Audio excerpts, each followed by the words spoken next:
Part 7. Makakaasa kayo Senior Adonis, at protektahan din namin ang anak nyo. Walang masamang mangyayari sa kanya. Anang isang tauhan ng Senior Adonis. Hindi tayo dapat kumumpiyansa sa Seniora, kilala ko ang asawa ko. Pero pag nandirito na sa akin ang anak ko ay magiging safety na siya. Pag nagkakamali silang sakta ng anak ko, magpapalim na sila sa aking teritoryo. Muling pagbabanta ni Senior Adonis. Nang lumipas ang galit ni Seniorita Vanessa kay Maiko, ay nagbalak itong pupuntahan si Maiko sa mansyon ng mga ito upang makipag-comeback ito sa binata. Alam ni Vanessa na namimiss na siya ni Maiko. At lalong namimiss din niya ang minahal niyang binata. Habang naghihiwa ng karne si Aling Donata ay biglang may dumating na naman. Nagulat ang tindera nang makita ang tatlong lalaki na naghahanap sa larawang dala-dala ng mga ito. Wala si Celia ng araw na iyon dahil magpapahinga ito tuwing linggo. Ali, binalikan ka namin, gusto lang naming alamin kung nakikilatis mo na bang mabuti ang iniwan naming larawan sayo. Sabi mo kasi pamilyar sayo ang babae. Tanong ng isang lalaki. Biglang nag-flashback sa isip ni Aling Donata na huwag nitong ipapahamak si Celia dahil hindi nila kilala ang mga ito at kung anong pakay nito kay Aling Celia. Papasensya na kayo ha. Mga sir, hindi ko matandaan kung saan ko nakita ang larawang ito. Pagsisinungaling ni Aling Donata. Ali, nakalimutan pala naming sabihin sayo na ang nasa larawang hinahanap namin ay ang mag-inang si Cecilia Marasigan at ang anak niyang si Baby Tina. Anang isang lalaki. Mas lalong nabigla si Aling Donata sa pag-mention ng mga ito sa buong pangalan ni Aling Celia. Hayaan niyo mga sir, kapag makikita ko ang mag-inang ito ay tatawagan ko talaga kayo. Ani Aling Donata. Sige Ali, at kapag makapagbigay kayo ng impormasyong at makikita sila, may matatanggap kayong 100,000 pesos. Anang isang tao. Namilog lalo ang mga mata ni Aling Donata sa halagang sinambit ng mga ito. Sige po sir, tugon ni Aling Donata na pinanganginagan sa 100,000 pesos na sinasabi nito. Nang nakatalikod na ang mga ito ay di mapigil ang kinikilig si Aling Donata sa halahang sinambit kanina ng mga naghahanap. 100,000 pesos. Ang laking halaga para sa akin. Bulalas ni Aling Donata. Pero pagkatapos ng lahat, anong gagawin nila kay Celia at kay Tinang? Kakatayin ba nila? Nako, mahabaging langit. Anitong napakrus sa sarili. Isang umaga sa mansyon ng mga De Chavez, mga 7 AM na at tiyak na ni Christina na nakaalis na ang mag-amang Brent at Maiko papuntang office. Kaya pagkatapos ni Christina kinuha ang mga bedsheets sa kwarto ni na Ma'am Camela, kay Greggy at ng matandang si Madam Brenda ay tinungo naman si Christina ang kwarto ni Sir Maiko upang kukunin din ang bedsheet ng kama nito at lalaban.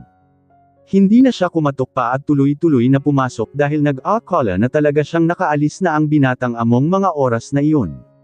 Pagpasok niya ay laking gulat niya nang naroon pa si Sir Maiko at nakabalot lang ito ng tuwalya sa katawan na halatang galing pa nag-shower sa loob ng kwarto nito. Ito man ay nabigla sa kanyang pagpasok na di man lang kumatok. Parang matutunaw si Christina sa pagkapahiya. At napaatras. Sorry po talaga sir. Akala ko umalis na po kayo. Ani ang halos di makahinga sa sobrang kabang naramdaman. Rumihistro ang galit nito sa mukha at ang pagsasalpukan ng mga kilay nitong nakatingin sa kanya. Nananodie ka ba? Are you trying to flirt me, right? Wikang tanong nito sa kanya. Hindi sir. Hindi ako ganoon. Napapsiling niyang sagot dito at namula sa pagkapahiya. Pagkatapos kay Greggy, ay ako na naman ngayon ang balak mong akitin. Ambisyon mo ba talagang maging miyembro ng pamilya namin? Panganginsalto ni Maiko. Gusto ni Maiko na magalit at menace dito para labanan ang paghanga kay Christina. Dahil sa sinabi ni Maiko ay nagtatakbong umalis si Christina habang umiiyak. Natigilan naman siya nang masalubong si Seniorita Vanessa. Patungo ito sa kwarto ni Sir Maiko. Kay aga-aga pa nitong nagpunta ng mansion kaya nabigla din ito nang makita siyang galing sa kwarto ni Maiko. At galit na galit itong sinampal ng malakas si Christina. Malanding labandera. Sigaw ni Seniorita Vanessa. Nagulat naman si Christina na bigla siyang sinampal nito at pagkatapos ng sampal ay sesabunutan sana siya agad nito. Mabuti na lang at dumating si Ma'am Camela. Seniorita Vanessa, kay aga-aga nandito ka at nang aaway kay Christina. Di ba nakipaghiwalay ka na sa anak ko? Ani Ma'am Camela na lumalapit sa kanila.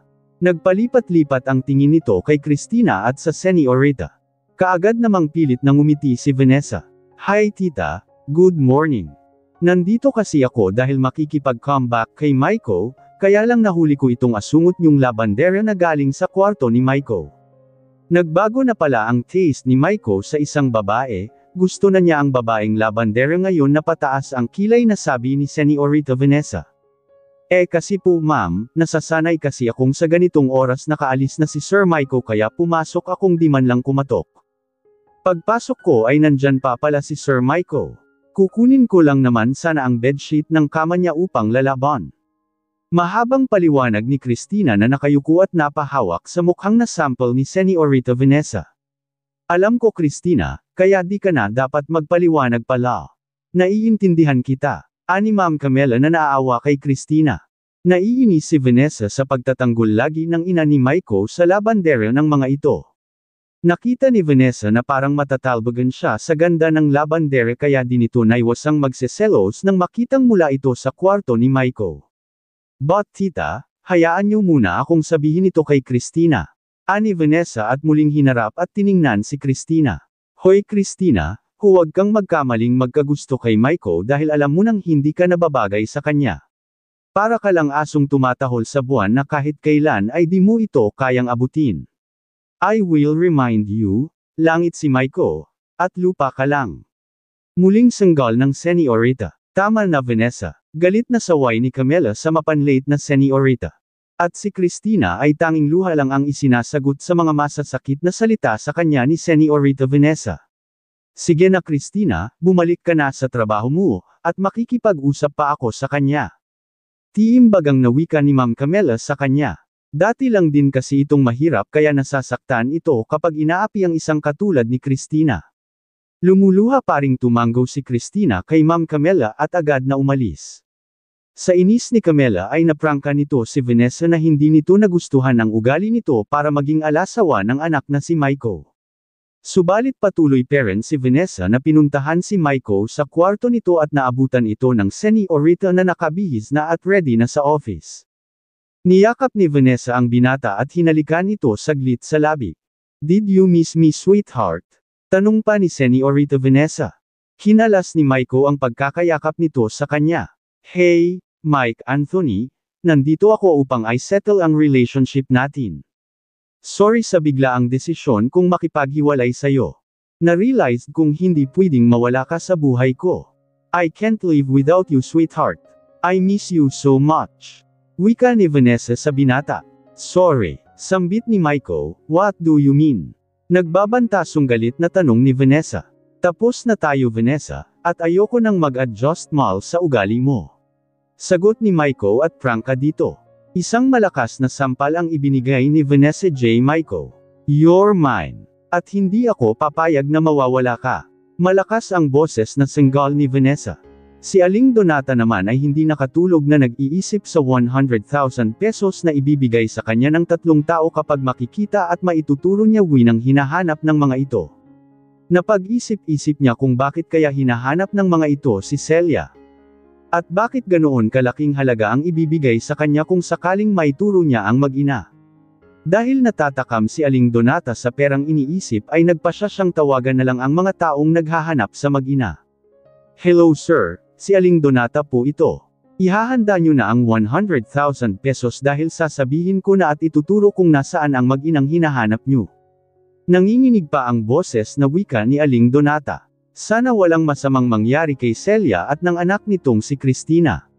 Sige sir, hihintayin ko kayo ngayon din, huling sabi ni Aling Donata at pinatay na ang tawag. Hay salamat naman Donata, nakapagdesisyon ka rin, malaking tulong sa atin ang halagang sinasabi ng mga iyon. Anang asawa ni Aling Donata na si Mang Pedro. Natatakot ako Pedro, sana walang masamang mangyari kina Maring Celia. Nag-aalalang wika nito. Isang araw sa mansyon ng mga De Chavez. Hindi naman makapaniwala si Christina na bibigyan siya ng painting ni Greggy at mukha niya ang nasa painting. Naka-side view siya sa painting nito at napakaganda ng pagkakaguhit nito sa itsura niya, kuhang-kuha nito iyon. Para sa'yo yan, nagustuhan mo ba? Tanong ni Greggy sa kanya. Naku, nakakahiya naman sa'yo sir, nag-abala ka pa sa isang ordinaryong babaeng katulad ko. Baka mapagsalitaan na naman ako ni Sir Maiko nang hindi maganda, aniya rito. Nangunot ang noo nito sa kanyang sinabi. This is my life at walang pwedeng magmakialam kung sino ang babaeng nagustuhan ko, ikaw yun Christina. I love you, diretsong sabi sa kanya ni Greggy. Namangha siya sa sinabi nito sa kanya. Thank you sa painting Sir Greggy, pero, hindi pwede ang gusto nyo. Dahil nasa itaas ka sir at ako'y nasa ibaba lamang. At higit sa lahat, matanda ako sa'yo sir. Hindi talaga ako compatible para sa'yo. Ani Christina at hinaplos-haplos ang painting na ginawa ni Greggy para sa kanya. Nagustuhan niya ang painting nito. Sa kabilang banda ay nasalubong naman ng mga mata ni Maiko ang pag-uusap ni Greggy at Christina sa terrace. Nakita ni Maiko kung gaano kasaya ang itsura ni Christina sa painting ni Greggy na hawak nito. Mabilis naman siyang lumapit sa mga ito. Greggy. Malakas na sambit ni Maiko at kapwa ikinalinggan ni Christina at Greggy. Inatake naman ng kaba si Christina nang makita si Maiko na paparating sa kinaroroonan nila. Yes kuya, hindi ko ikakahiyang sabihin ngayon sa'yo, na mahal ko si Christina. Maging inspirasyon ko siya sa aking pag-aaral kuya Maiko. Salubong na wika ni Greggy sa nakakatandang kapatid. What? Bulalas na sambit ni Maiko, at matalim na tiningnan si Christina. Go back to your work Christinel at kung wala ka ng trabaho, doon ka sa kwarto nyo ni Aling Chona. Hindi kay nilalason mo ang pag-iisip ng kapatid ko. Sunod-sunod na senggal ni Maiko.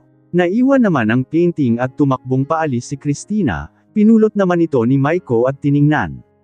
Sinasayangan mo lang ang oras mo sa pagpipainting sa babaeng iyon, Greggy. Galit na wika ni Maiko. Bakit ka nagkaganyan kuya? Akala ko ba mabait ka? Nahahawaan ka na ba sa girlfriend mong senyorita na ubod ng sama ang ugali?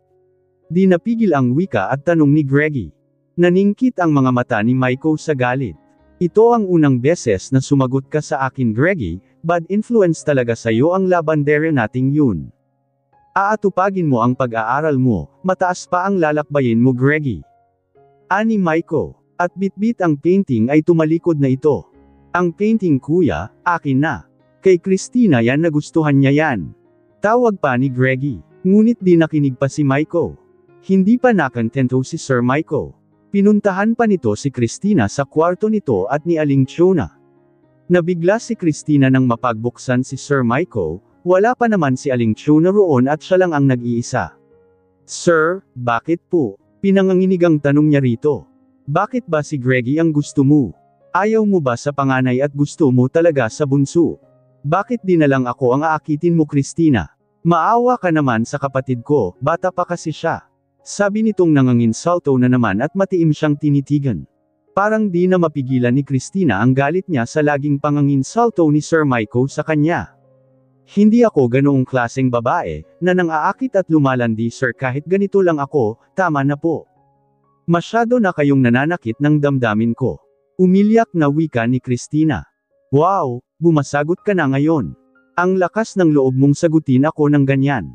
Kaya pala nahahawa si Greggy at sumasagot na rin sa akin. Madilim ang anyong wika ni Maiko. Please sir, lumabas na po kayo dito, kung wala man lang kayong importanteng kailangan. Pagtatiboy ni Christina. Pinagtatabuyan mo ako, sa sarili kong pamamahay ha, Christina. Hindi maintindihan ni Maiko ang sarili kung bakit siya nagkaganoon. Sige po sir, ako na lang ang aalis ngayon din. Ani Christina at nagsimulang mag-iimpake. What the hell you're doing? Sabi ni Maiko at biglang sinaklit si Christina at marahas na hinalikan sa labi. Sobrang nagulat si Christina sa marahas na ginawang paghalik sa kanya ni Sir Maiko at kahit anong iwas niya sa maparusang mga halik nito ay sadyang malakas talaga ito. Sir, huwag. Natarantang sigaw niya nang wala siyang kalaban labang mahigpit na hinawakan nito. Gusto niyang manampal ngunit hindi niya maikilos ang kanyang mga kamay dahil mahigpit nito iyong hinahawakan. Bawat pag-iwas ng mga labi niya at pagtutol sa ginagawa nito ay mas lalong naging aggressive ito at ang nakatikom niyang mga labi ay pilit nitong binubuksan iyon. Mariin at mapusok ang mga halik nito na para bang madadala na siya sa ginagawa nito. Christina, paos ang boses na sambit nito sa kanyang pangalan. At nagulat na lang siya nang maramdaman na ang mainit na mga palad nito sa kanyang maselang dibdib. Napaigtad siya dahil sa gulat, first time niya ito kaya parang natatakot naman siya sa pwedeng susunod na gagawin nito. No, hindi ta pwede, itigil mo ito sir. Kinabahang wika niya rito. Why? Hindi mo ba nagustuhan, Ham? Ramdam kong nagustuhan mo. Kaya di pwedeng tumigil ako. Mahinang tugon ni Maiko. At ipinagpatuloy ang ginagawa nito. Lalong naging mapangahas pa ang mga kamay nito. Parang siya ang nahihiya sa nangyaring iyon. Hindi naman niya ito kasintahan. Katulong lang siya sa mga ito at lagi pa siyang iniinsulto nito at ngayon bakit hahayaan niya lang ito sa ginagawa nito sa kanya. Alam niyang pagkatapos siya nitong maangkin ay mas magiging kawawa pa siya dahil amo niya lang ito at tanging pagnanasa lang ang dahilan kung bakit nito ginagawa iyon sa kanya. At higit sa lahat, malandi pa ang tingin nito sa kanya. Sir tama na. Malakas niyang senggal at pagpapatigil rito. Habang hinahalikan nito ang kanyang dibdib at ang kamay nito ay mapangahas nang naglandas iyon patungo sa ibaba kung saan ang maselang bahagi ng kanyang katawan. Napaka-expert nito sa ginagawa nito. Hindi niya alam kung ilang babae na ba ang dumaan rito. At nang nagkaroon siya ng pagkakataon ay sinampal niya ito ng malakas.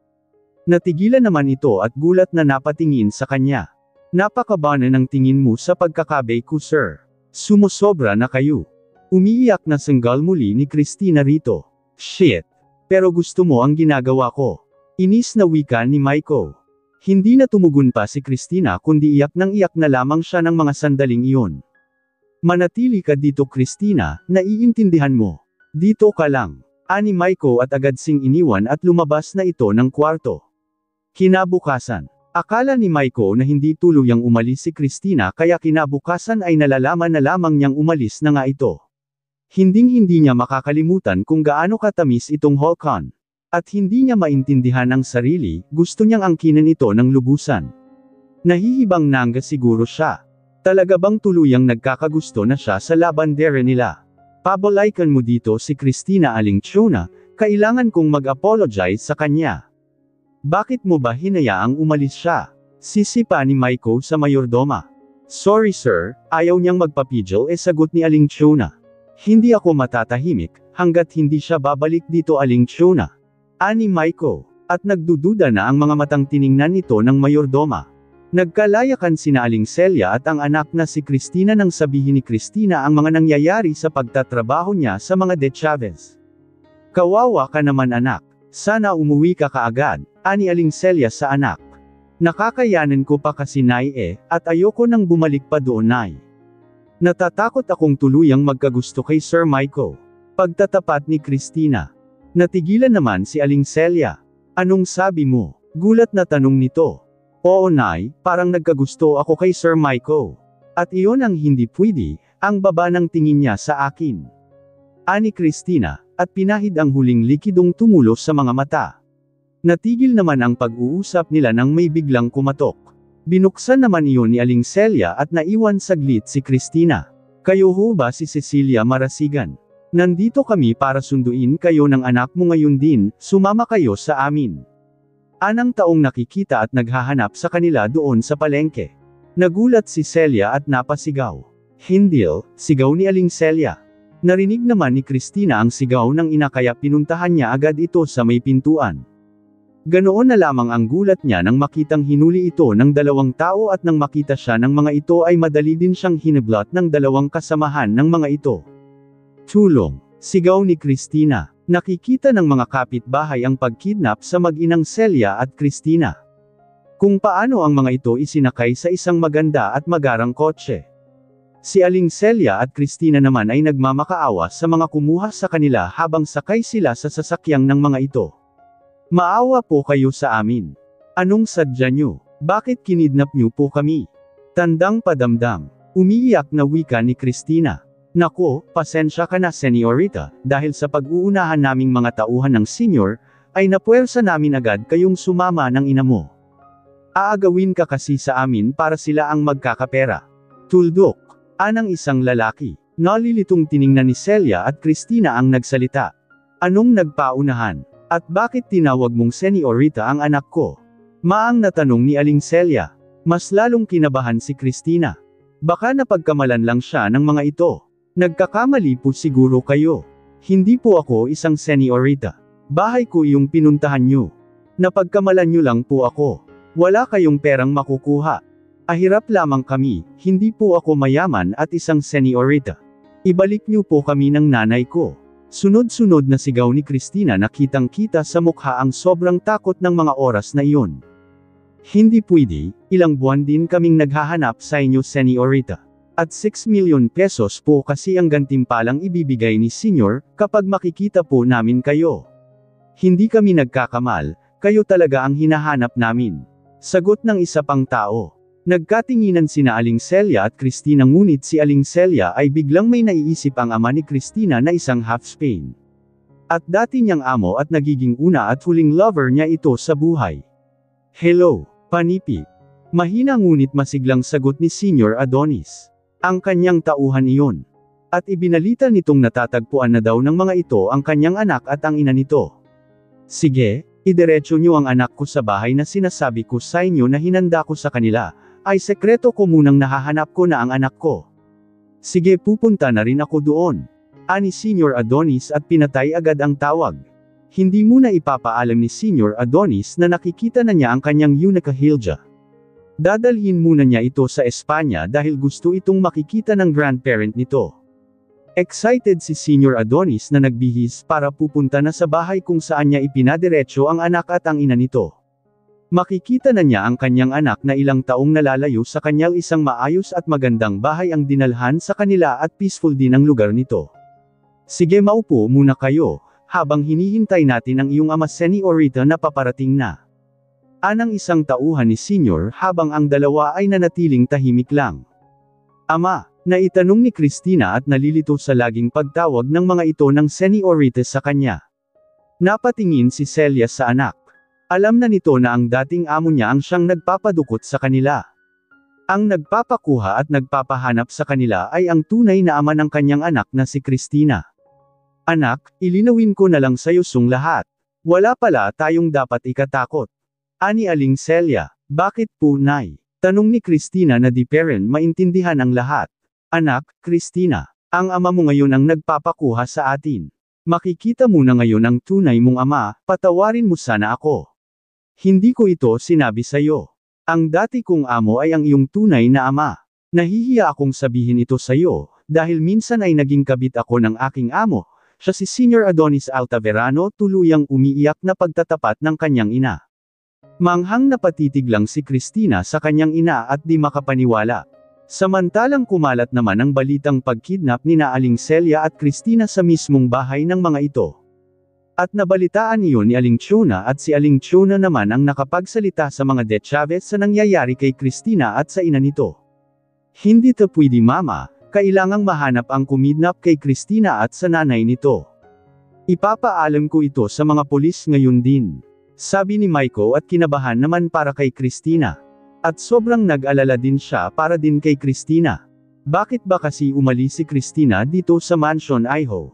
Sabihin mo nga sa akin, isa ka ba sa umaapi kay Christina? Tanong ni Camela sa anak. Hindi naman sa ganoon ma, hindi ko sila inaapi. Basta, kailangang mahanap si Christina at hindi ko mapapatawad ang sarili ko pag may masamang mangyari sa kanya. Hindi mapakilang wika ni Maiko at nagmamadali itong umalis. Sinundan naman ng tingin ni Camela ang anak. Maging si Camela ay nag-alala na sa kalagayan ni Christina. Habang nililibot ni Christina ang mga mata sa pagmamasid sa buong bahay ay nasisiyahan siya sa nakikita.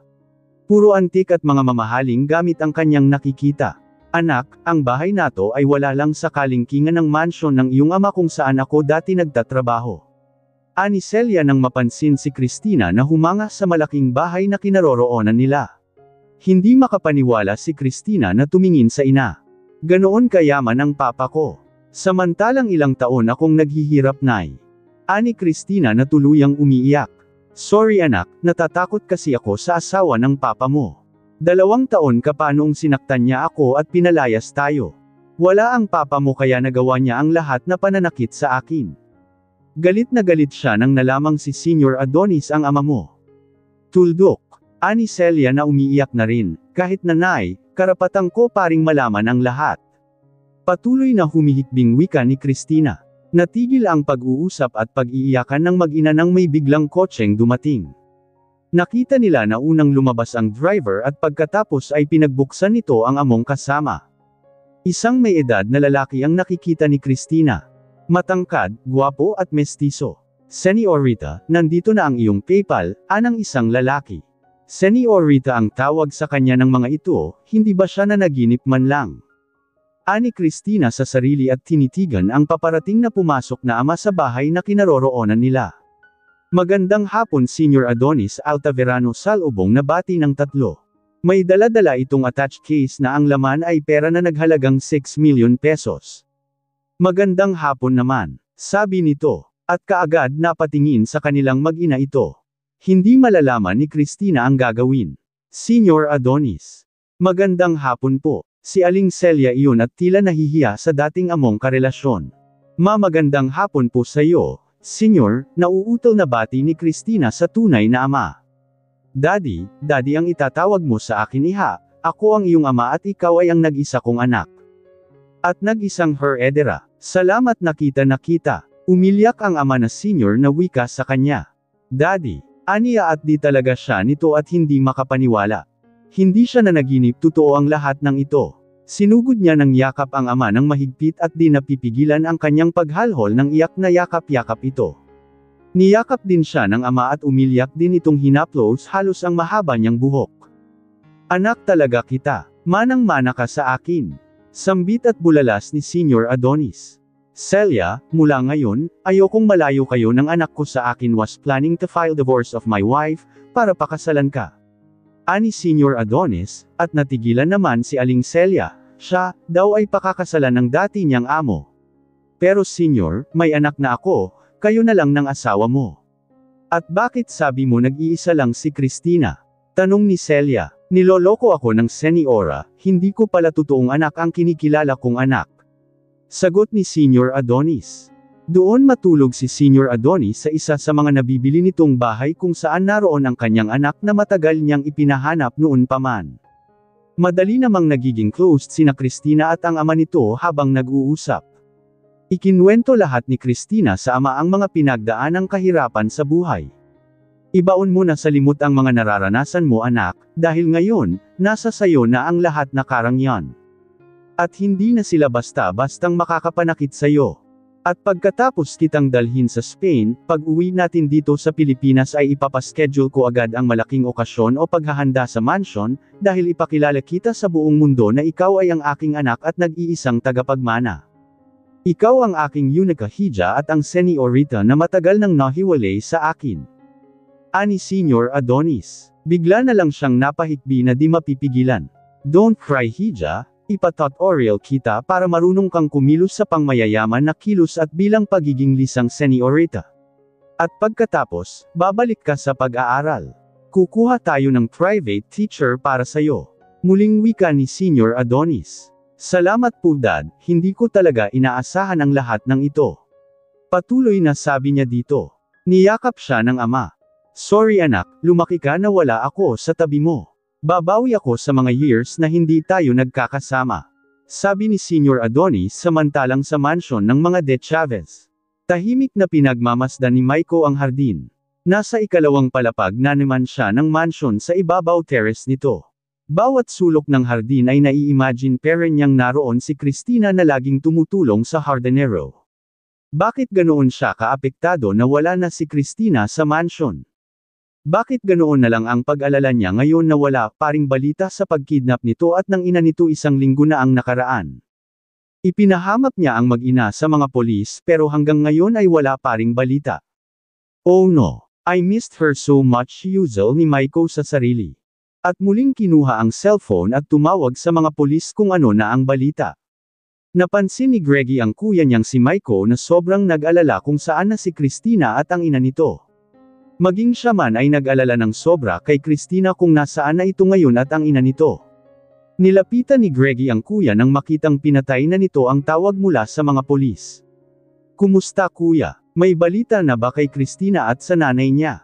tanong ni Greggy nang makalapit na siya sa kuya Maiko niya. Dahan-dahan namang pumihit paarap si Maiko sa youngest brother.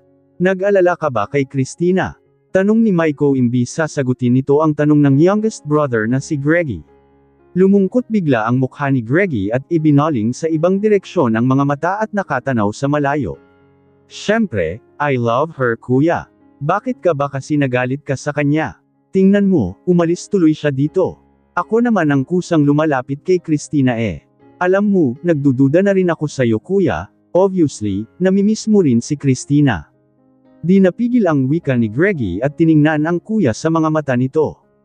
At saglit naman ikinatigil iyon ni Maiko. You can't deny your feelings kuya. Tuldok.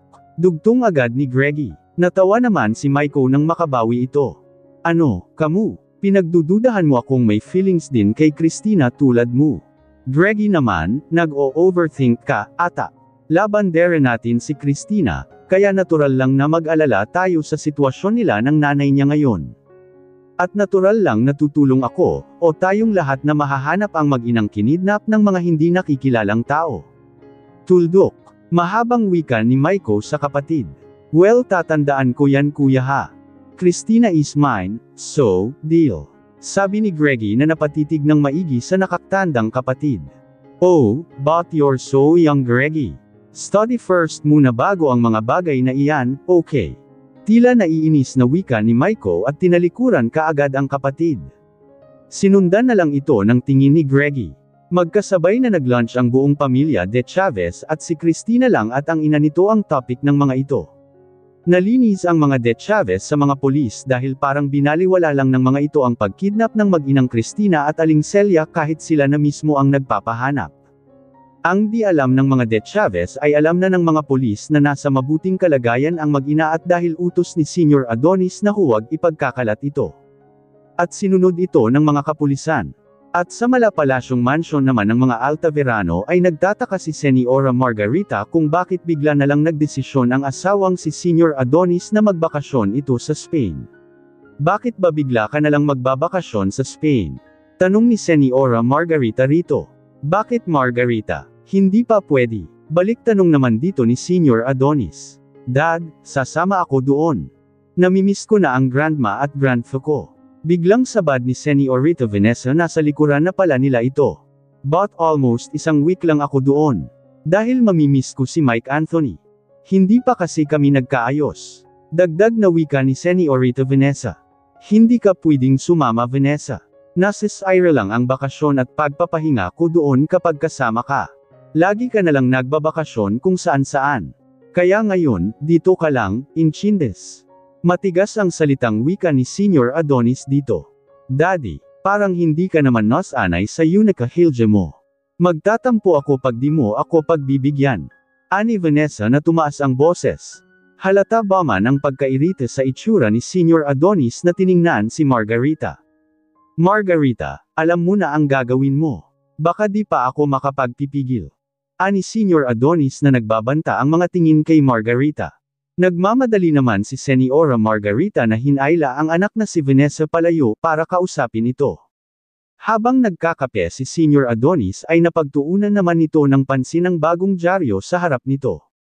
Kinuha nito iyon at binabasa mahilig ito sa pagbabasa ng mga news sa dyaryo. Salubong ang mga kilay na tinitigan ng mabuti ang binabasang balita. News report, ipinahanap ng family de Chavez ang labanderang katulong ng mga ito na si Christina Marasigan na kinidnap sa mismong bahay nito kasama ang sariling ina. Labandera, bulalas na sambit ni Senior Adonis. Kalokohan, isang labandera lang ang aking Unica Hija sa family de Chavez. Tandang pananong, sa galit ni Senior Adonis ay pinunit nito ang binabasang dyaryo. Ilang buwan din niyang pinahanap ang kanyang anak at ngayon malalaman na lamang niya na nasa mga de Chavez lang pala ito dati at ginagawang isang labanderil na pakawalang hiya. Ang naglisa niyang anak at her edera ay nagiging labanderil lang sa pamilya de Chavez. Magkaibigan naman sila ni Mr. Brent de Chavez at noong buhay pa ang ama nitong si Don Armando de Chavez ay nagiging kasosyo niya iyon sa negosyo noon. Bata pa lang siya at wala pang asawa nang makilala niya ang mga ito. Mangkidad lang sila ni Mr. Brent de Chavez at nagiging malapit ang pamilyang ito sa kanya dahil naging kasintahan ni Vanessa ang binatang anak ni Brent na si Mike Anthony o Maiko. Kawawa naman pala talaga ang kanyang nag-iisang anak sa mga kahirapang pinagdadaanan nito. At mas lalong sinisisi ni Senior Adonis si Señora Margarita dahil sa pagpaplayas nito noon sa kanyang anak. Samantalang nagpapakasarap naman sa buhay ang anak nito sa driver na si Vanessa. Pinuntahan ni Senior Adonis ang anak na si Cristina para kakausapin ito. Sabihin mo sa akin iha, dati ka palang labandero ng mga De Chavez. Salubong ang kilay na tanong ni Senior Adonis sa anak. Hindi naman akalain ni Cristina na iyon ang topic at tanong sa kanya ng kanyang papa. Opo dad, tila nahihiyang sagot ni Cristina sa ama. Dumating naman si Aling Celia at ito mismo ang nagdulot ng kape kay Senior Adonis at sa anak, pagkatapos ay tumabi na rin ito kay Cristina ng upo at nakikinig sa usapan. Mabuti lang ba ang pakikitungo sa iyo ng mga De Chavez habang ikay naging katulong nila? Patuloy na interview ng kanyang ama sa kanya.